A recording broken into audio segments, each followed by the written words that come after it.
I'm going to ask the first question. Here we are back with our questions. I, again, did not bring a bowl, and I'm sorry I forgot the nope button, which sucks because that means that nobody can nope it. Just a quick, funny story. If, something just fell from the background. A sheet just fell. Do we need to, because it's being held up by 1,000 pieces of electrical tape. Black electrical tape. Yeah. Isn't it nice because it matches the color of the blanket? Right. But it's very design conscious. It is. It's very so cool. And black modern. is hip, right? Well, I don't. Is it? I'm gonna ask you a question.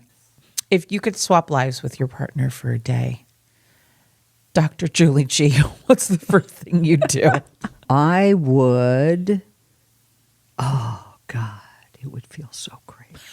I would pick up all the books, all the papers. I would put them in a box and put them in the garage. Okay. Are you the organized one? Are you like I'm the organizer. Okay. I think that is probably so. Yes, I would like do a clean sweep. Yep. I would do a clean sweep of the house. Okay. And I would pick up all those papers and all those books and all those little Ricola wrappers. Oh. God bless it. All those little Ricola. Look. You see, they're everywhere. John leaves them everywhere. They're Okay. all over the place. You know what I would probably do is, because we have such different bodies. Mm-hmm. She's 5'10", thin. I probably would just like go shopping and then just to know what that feels like to be in that kind of body. Man, I could relate. And then just go, Oh, yeah. Buy things and be like, oh, this is what it feels like to be in this type of body, Yes. And I love my body. It's not about that, but just to Have a feel different that experience. yeah. And to see what that's like. So I think that's probably the first thing that I would do. I would go and I would just go shopping and then see what it'd be like to just kind of, luckily nowadays, you can find a multitude of inclusive sizes in a lot of stores now. Right. But I think that's what I would go do. I would just, and then she'd have like a wonderful wardrobe. Like, Can I have her body also? could you want it for I a day would really also? like it. Great. I would, sure. because I'm like not your usual standard size either. We're really about the same height. How tall are you? 5'3". Me too. Okay, yeah. But you know what? I used to be 5'6". No. I did. Really? Yep. Is it because of My spine. My spine has bent. I have scoliosis? Yeah, but from polio. From the polio. Right. Okay. And so it has bent, the bottom part has bent to a 47-degree angle. Oh, God. Oh, my God. So I've lost 3 inches, which is really a bummer. So I would love to be 5'10". Right. Yeah. Just for a day. That'd be so cool. Yeah. Yeah. Yeah. Yeah. Sometimes I'll fold like our clothes and I'm just like, They're so little. It's tiny. I know. My I'm like, daughter's like that. They're yes, little, your daughter's itty-bitty, tiny. I know. And I'm just like, this looks like it belongs to like a 5-year-old, except for the length of the legs, right? But I'm always like, God. But anyways, Yeah. But we all want, it's We all want what we don't For this have. question, that's how I'm going to answer it. Yeah. But we're can very much totally the same relate to that way. that. We are. In regards to like the organization and Okay, I have a question for you. Yeah. And I think we really need to discuss this. Okay, ready. Given that you and I both did not have, the American standard beauty of the body. Yeah, sure. The whatever, 36-24 something. Yeah. How did you learn to love your body? Because I want to think about that too. You know what? I don't think I'm 100% there. It has been a huge struggle. It's been a part of the reason why my mom and I have had a very tumultuous relationship. Yeah. You know, my mom is from the Philippines, many cultures, let's say. But the way you're a reflection of your parent, right? So I think, from very early on, it's interesting because you don't really know you're fat or you're struggling with your weight until someone tells you, like you don't, or you go, oh, I look different, but who's telling you that? Like television's telling you that. We had a conversation where you said 6 million images before, That's right? So, and I grew up in diet culture. I grew up in the 80s and 90s, the 80s particularly. I was born in the early 70s. Major diet culture. Yeah, I was born a regular sized kid, and then it just, I had traumatic experiences in my life that I think was the reason why I turned to food. Yes, me too. And then, right? And then from there, there was just judgment. There was just judgment. And because back in the 80s and 70s, late 70s, 80s into the 90s, I didn't know parents. And I grew up in Southern California, and to young parents, but there wasn't what could this be about? Or why are you turning towards this thing to fill you up? Or, there wasn't that. Right. Parents didn't do that in the 80s. They didn't. No, they didn't. And before that, right? So they didn't. And a lot of stuff was their own stuff. It was their own crap, and just projecting it upon their kids, right? Sure. So it took I dealt with that. Up until really, I'm still dealing with it. It's sometimes with my mom. My mom can, but we've had some really big conversations in the past couple of years, and I think she's gotten it. I think she's close. But a lot of it is again cultural. It's a lot of how she was raised. I have to often remind myself, and also in turn have reminded her, how her stepfather made her feel about herself. And I've had in turn, I've said to her, those things that you used to tell me about how your stepfather would make you feel? Well, that's how I feel when you have said things to me, and that's great that you told her that. And yeah, I think what's hard too with my mom is because of the cultural thing, there's not necessarily an understanding. My mom is a very smart woman, but there's not an understanding because of this is not helping, or do you understand that I'm this way because of that, or or we could work on this if we did this. There's something that it's not understood, and again, it's not out of not being smart enough to understand it. It's just it doesn't track necessarily because she didn't grow up that way, know?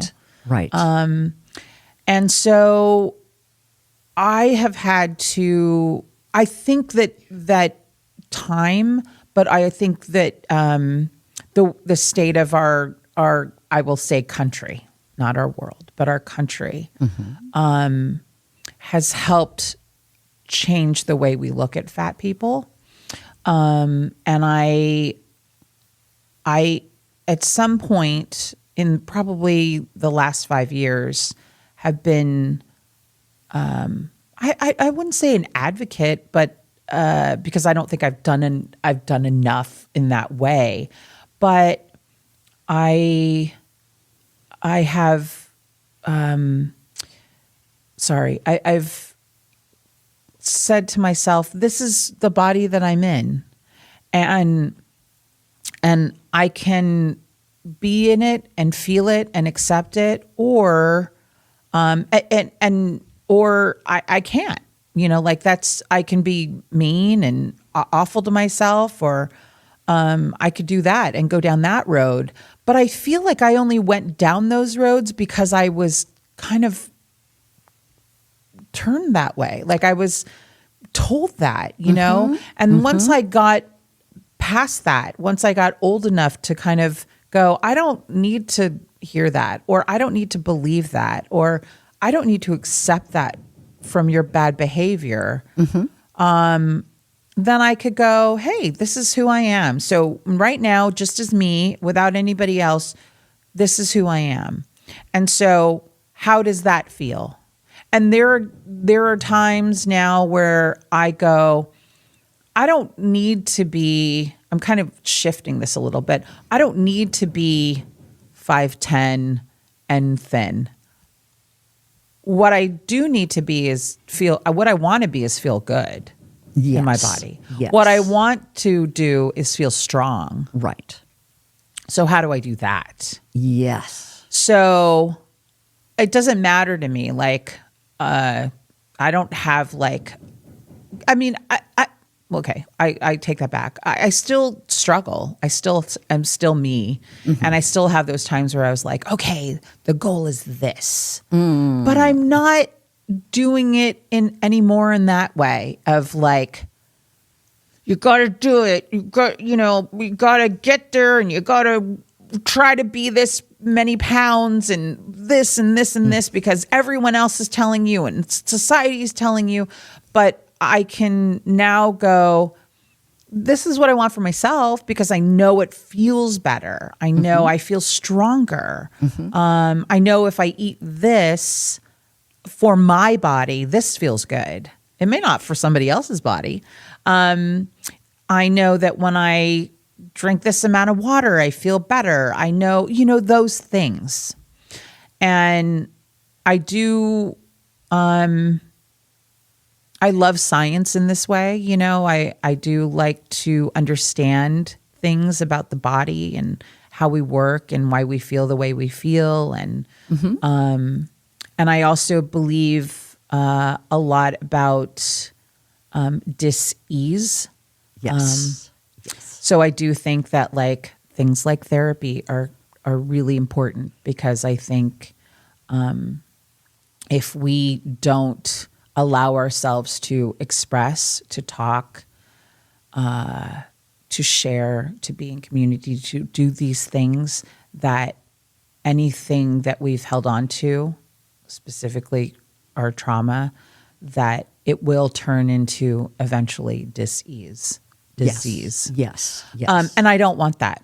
I Right. don't want to be sick. I don't want that. And so it is. So again, this is a long answer to your question, but I think, am I fully there and going like, oh, I love my body. Oh, look at you. No, but I have a lot of confidence in myself, which I think is helpful.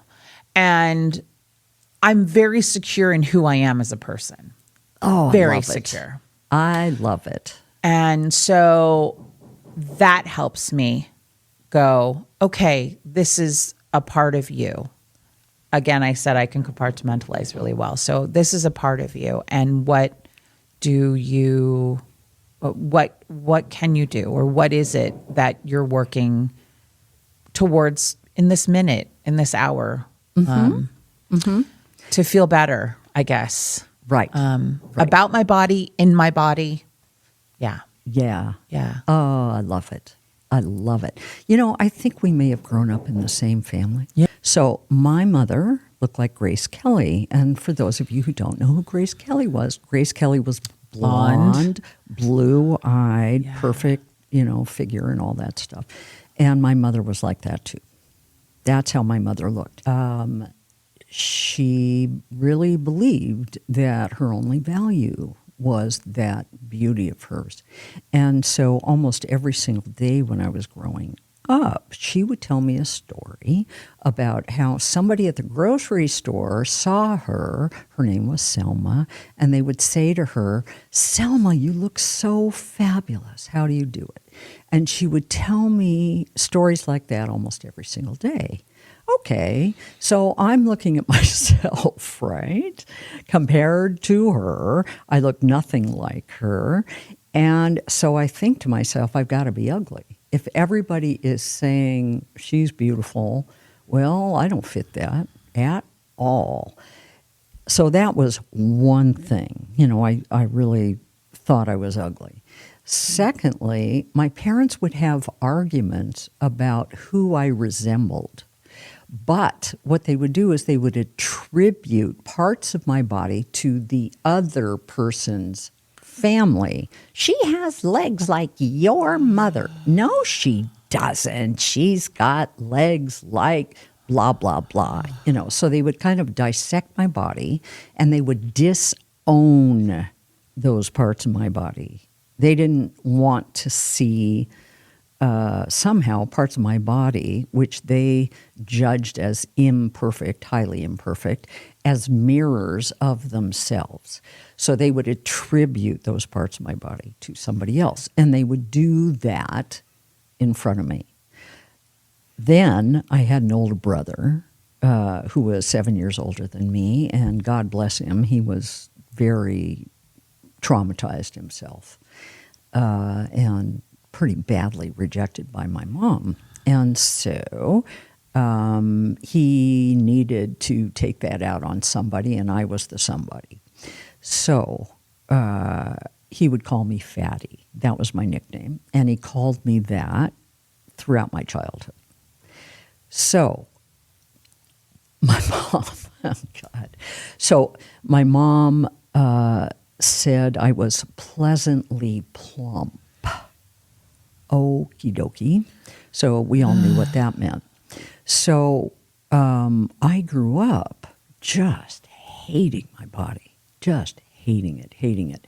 But at the same time, and I can hear echoes in what you're saying and what I experience, the emptiness inside you fill with food. And that's what I did. Only I started sneaking food. Oh, yeah. Right? Always sneaking it. And then I would lie about, no, I didn't eat that piece of cake. No, I didn't eat that cookie. No, I didn't eat that salami. No, it must have been one of my brothers. It must have been, I don't know, my dad. It was somebody else. So I'd always lie about it. But at the same time, I would be gaining weight. And when I was 8, true story, my mom tried to commit suicide. And I found her. And she survived, thank God. It was a drug overdose. And I remember at that point, after that, I kind of became her therapist in a way. She would talk to me a lot about her own stuff.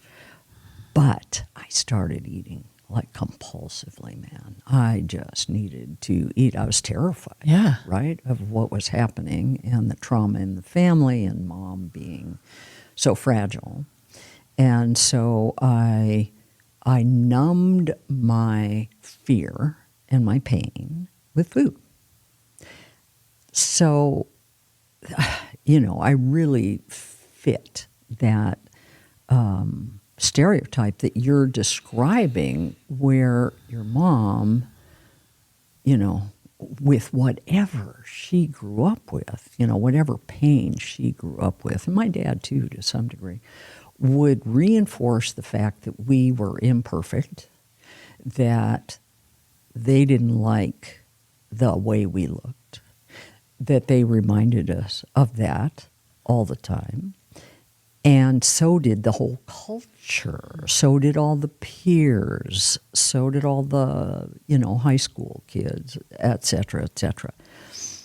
So, but there were two things that really, really helped me. Really helped me. And in the long run, as I look back on it, it's like, thank God. One was having polio. Because when you're paralyzed, if you recover, which I did for the most part, you realize what a magnificent gift it is to be able to move.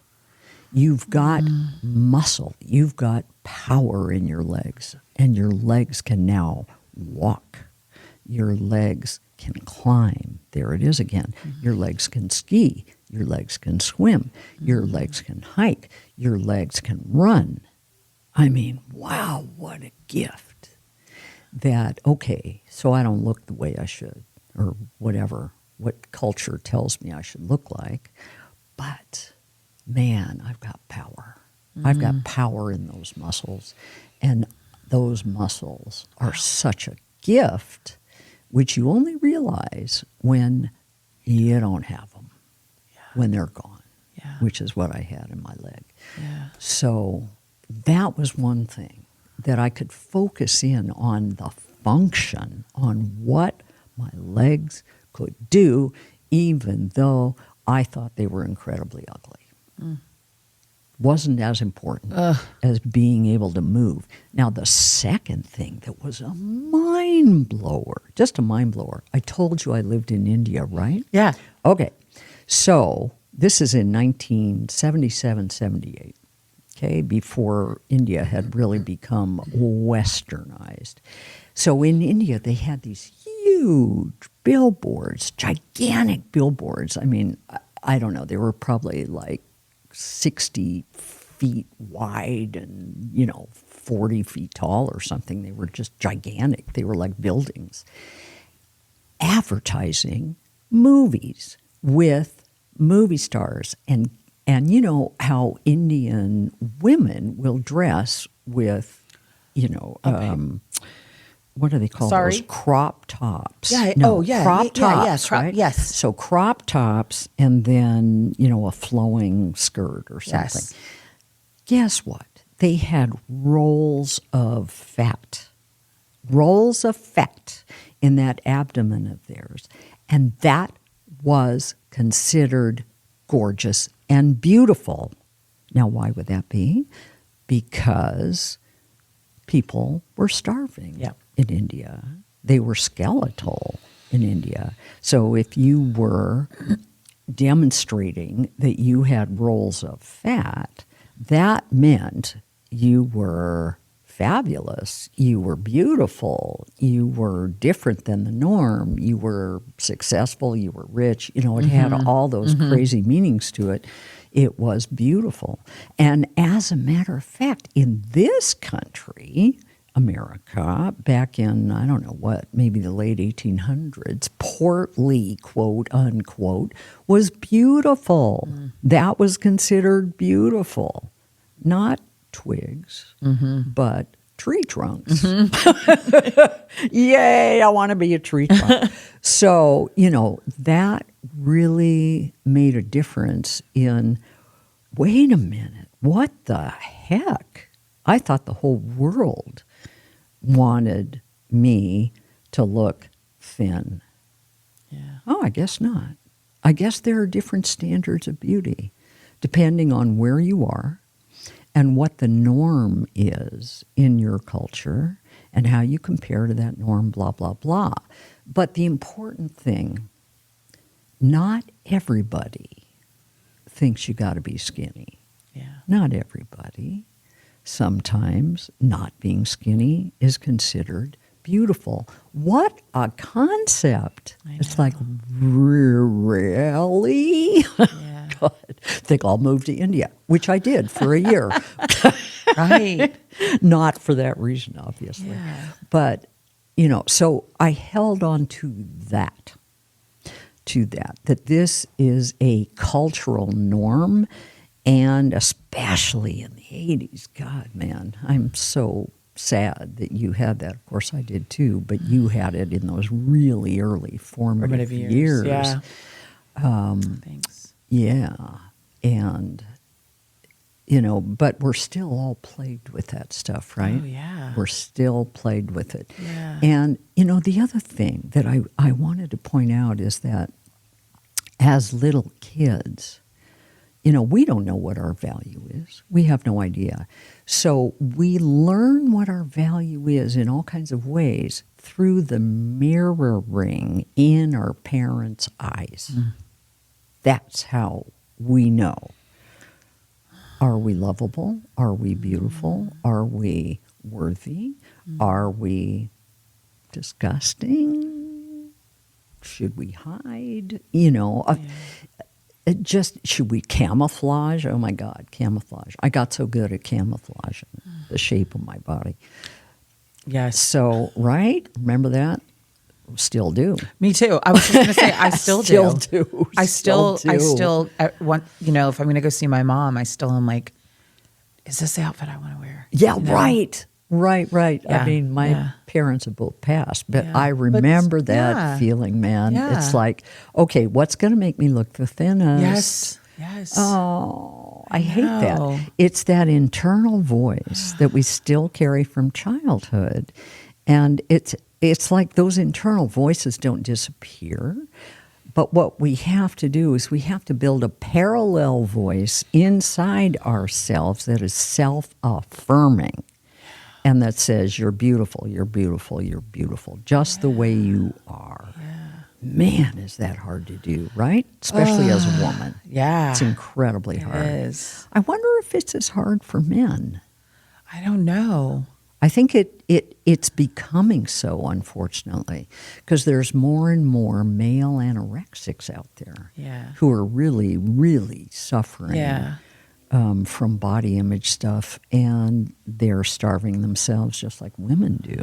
I'm hoping, though, that like with this, our latest generation, I mean, I feel it's so great that we are seeing. You said something that reminded me of like when Target ads started changing, and I started seeing women that look more like me. Yeah. Wearing like you were talking about the rules of fat. Yeah. And I you can see that now in advertisement, and you can go, wow, like I can go, oh, I never thought I'd see a day where someone that looked like me was, in an ad, Yeah. And as the focus of the ad, the ideal of the ad, And also just in, like you were saying about like dark skin and dark eyes and all of that, like seeing that. And I love sharing, with my partner, like we'll watch television. I'm like, it's very rare not to see a biracial couple now on television. Isn't that great? It's awesome. It's amazing, right? I love it. Yeah. And so I think that I hope that this latest generation is able, even with social media and everything, it's like that I feel like they're able to just be, like they can just be. I do feel it's probably more in the bigger cities that is more like that, rather than maybe, less in middle America. And but I do feel that it's okay to be whatever. It's okay to be whoever that is that you want to be, and say who you are. And it's not a thing, it's not the thing that it was, You think? Yeah, I do. I think things are getting better. They're not as close to what they need to be, but I do think it's getting better. And will I see it in my lifetime? Like what I hope to see? Maybe, but maybe not. I don't know, but I think we are improving. God, I love your optimism. Yeah. Because, golly, so this takes us into a territory that a lot of people are thinking about, and that is the effects of social media. And So here's the other side, the dark side. Yeah, the dark side. We're going into the dark. You were in the light, and now we're going in the dark. Okay, so in the dark, we have social media with photoshopped images of celebrities, of young teenager girls, showing off their bodies in bikinis and blah, blah, blah, and they may be photoshopping or maybe not. But kids these days are comparing, especially girls, are comparing themselves to those images every single day, right? Yeah. And it's one thing to be watching TV and commercials. It's another thing to be on social media all day long, which a lot of kids are, and seeing image after image after image of, oh, look, here I am at the beach. Oh, look, here I am, trying on my new bikini. Oh, and they're comparing themselves to these girls. And kids these days are so vulnerable. Poor babies. They are so, so, so vulnerable. And getting brainwashed to some degree by what they're supposed to be as bodies, as figures, as beings, as successes, as celebrities, as superstars. Who am I compared to that? Yeah. And it's, oh man, I feel so, I think on the one hand we have that, and that is really, really tough for kids. And on the other hand, I totally agree with you. I think, there's more and more models who are modeling plus size clothes. You're seeing models in Vogue magazine that, are differently shaped than all the skinny ones. It's fabulous. I love that that's happening. So that there's a much broader range of normalcy, what's normal, what's acceptable, and what's considered beautiful. So that is a breakthrough, man. I've never seen that, before this last 10 years maybe. So you're right about that. It's a fabulous advancement of our culture, but it's also being countered by all the other stuff. But I hope that, even though it's countered, it's not that it's just that anymore, right? It's just not that. Yes. Because there was that time, where it was, that's all we were seeing. And that's all young people. You're right. So I hope that we continue. And I hope that, I think as for young women, I hope that they speak out more. I think that as we also move, forward, that, we could be talking about lots of different things here, but that the people that are in power look different, think different. And that's what I mean. I think when I say, will I see it in my lifetime? I don't know. I hope. I think there's there's this gradual stages of change. And again, this could be a bigger conversation of, that could also halt in an instant in certain ways, which is frightening. But I want to try to stay positive and think, at least in this realm, that we are changing. Just looking at government and what the faces of our government looks like. It's changing.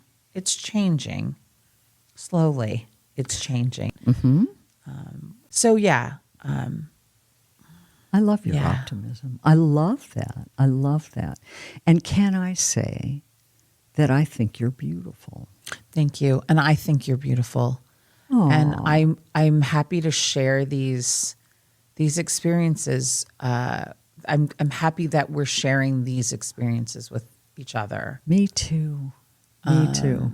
in all of their similarities and all of their differences. And I'm learning a lot about you as a person, but just a lot in general too. And I also really love your vulnerability.